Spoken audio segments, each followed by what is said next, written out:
What is the deal with body recomposition? Is it even possible? So, to start off, body recomposition refers to the idea that you don't necessarily need to go through bodybuilding style bulk and cut cycles. You can basically just stay at the same weight and you can basically build muscle mass and cut fat at the same time. So the end result is that you get more jacked over time, you get leaner, and as a result, you get to skip all that, again, that boring bodybuilding stuff. You don't have to do a ton of weight manipulation dietarily. At the same time, a lot of people will tell you that you can't really do recomposition or that it doesn't exist. So today I'm going to talk over basically in what situations recomposition can happen, what situations it probably won't happen, and of course why it may or may not be the right approach for you. So specifically, to make it clear, to start off with, yes, it is very possible, especially when you're talking about somebody who is a relative beginner, who's going to gain muscle mass relatively rapidly. Of course it's possible. However, at the same time, there are a lot of limitations. So it's important to kind of understand that when we talk about building muscle and when we talk about losing fat, these are different processes. Now, obviously, we tend to think of them as related, and they are, and that they tend to be somewhat opposite. You tend to build a lot of muscle when you are putting on weight, when you are gaining fat, and of course, you tend to get leanest when you are focusing on cutting fat, but also losing some of the muscle in the process. However, the thing is that because these are actually separate processes, they do occur at different rates and in different ways. So specifically, what happens is that what you need to do to build muscle is basically to get enough protein and just to keep training for a long period of time, hitting the weights with repeated progressive overload over, years, 5 years, 10 years, etc. Conversely, typically you lose fat a lot when you are in a calorie deficit, which is basically just like, manipulating your diet. And so to a certain extent, these things can happen at the same time. But the other thing is that as you get more and more experience with lifting weights, there are strong diminishing returns to building further muscle mass as you get closer and closer to your relative genetic potential, which is to say that basically it's like an asymptote for those people who know the math, which basically means that you get slower and slower as you get more experienced, you get closer and closer to your genetic potential. You can always continue to get better, but the gains are slower and slower. So for example, somebody who's just starting out, total beginner, they could definitely put on a few pounds of muscle mass relatively quickly. But then, 2 years of training, 5 years of training, 10 years of training slows down quite a bit to the extent that you may take years to notice any appreciable increase in muscle mass. And so you might be able to start to see why recomposition is more difficult for folks who are going to be more experienced. So when you're a beginner, you're gaining muscle mass relatively rapidly, so it's more possible that you would see dramatic changes in your physique without your weight changing too much.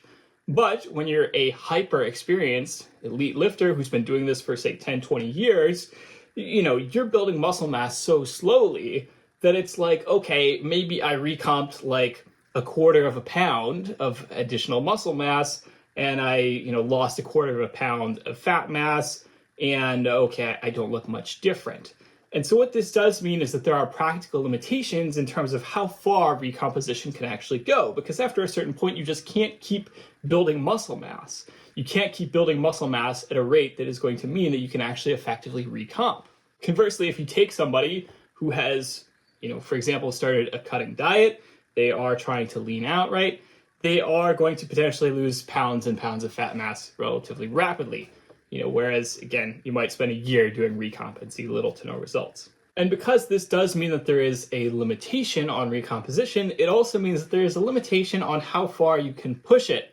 So it's not like basically I can get up to 20% body fat as somebody who is a pretty experienced lifter and just expect to recomp forever and get down to 10% body fat, right? That's not going to happen because for me personally, I know I can't build that much more additional muscle mass at my current weight. So yes, maybe I could recomp and maybe, nudge my body composition down to 19%, but I'm never going to get ultra lean just from training at my current state because for me, recomposition is not very possible anymore.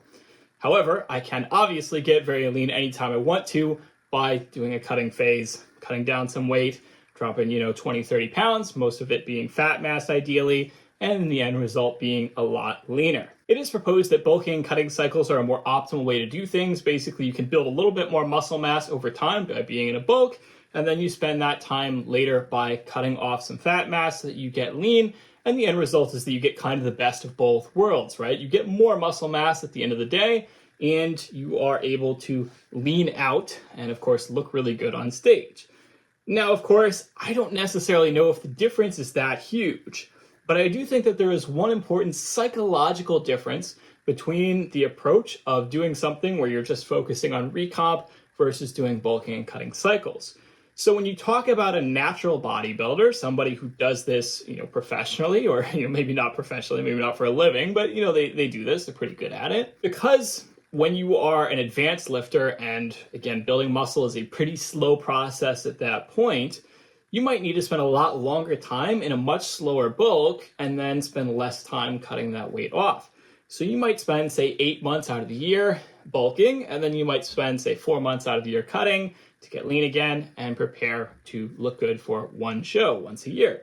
And in particular, also, I know that's not necessarily super common. There are a lot of natural bodybuilders who might go multiple years before they do another competition because they really want to spend some time building an appreciable amount of muscle mass so that they can show up with a better physique that is meaningfully noticeable next time. So if you look at, say, somebody who spends a year bulking and cutting in that way versus somebody who spends a year doing recomposition, right? Just basically staying at the same body fat, staying at the same body weight, etc., are they going to build more muscle mass? Yes, absolutely. Is it going to be super noticeable? Of course not, because you're not super lean enough that you can really see the visibility of the muscle. And as a result, you have no point of reference for things actually changing. So that's to say, like you spend 8 months bulking, 4 months cutting, you can see, okay, my weight's changing, okay, my body composition is changing, etc. You have all these ways to measure, progress, work towards sub goals, and so on. And then of course the same thing happens when you are cutting back down. So, okay, weight's going back down, you get things you can measure, you can see your body composition changes, you can see big changes in the mirror all of a sudden, etc. That's kind of an exciting process. That's a process that you can kind of latch onto mentally in terms of goal setting. Conversely, you take somebody who is doing a recomp for a year, right? Nothing changes. Doesn't look like anything changes. Yes, certainly you might build the same amount of muscle mass, but you stay at the same body composition, you stay at the same weight, you have nothing to track. You have no way of knowing if you are making progress towards a goal or not. And of course, that basically just means that if you're going to really trust that you can do recomp for a year, you kind of have to have a lot more faith in the process. You kind of have to be willing to say, hey, I know I'm not really going to see any physique changes for like a year, but I know that I am still building muscle mass. I know that I am still slowly recomping. And so I'm okay with it. Most people are not. Most people psychologically do not have that level of commitment to the concept of lifting. Most people don't have that level of commitment to anything. If you are doing something for a year with no external feedback or very minimal external feedback that you are actually progressing or getting results, most people would burn out, most people would quit, most people would be like, it's probably not doing anything, I'm done. Or they would second guess their program and keep trying different things because, I don't know if that's working or not, right? Most people mentally, psychologically, aren't really cut out to do recomposition long term because it does not provide fast, visible, measurable results in the same way that bulking and cutting does. And so the end result is that, yes, you certainly could do recomposition. If you are somebody who doesn't necessarily have super high level goals, you're not necessarily looking to compete, you're just kind of like a general exerciser and so on, great, you could just do recomposition your whole life, right? You build a lot more muscle mass, you build a lot more strength, everything's great, you don't have to worry too much about diet, awesome, right? That's great.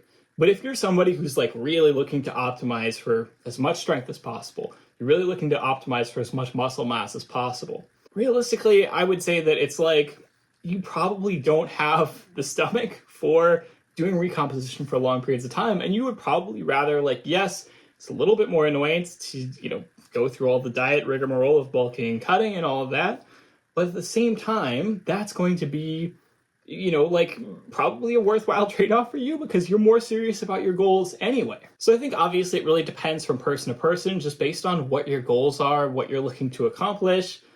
Is recomposition a good fit for you? I would say that definitely when you're a beginner, like, yeah, don't worry too much about diet. Recomposition is the way to go. You're going to build muscle relatively quickly no matter what. You're going to see some physique changes that you like. Awesome. Once you get past that beginner intermediate stage where things slow down a lot and recomposition is less possible, then at that point, it depends just based on what your goals are. If you are a serious exerciser, yeah, go for it. Do the bulking and cutting.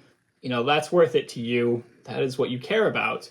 If you're not so serious of an exerciser, yes, you can just do recomp, right? Like you can just stick with that forever. No one's going to stop you.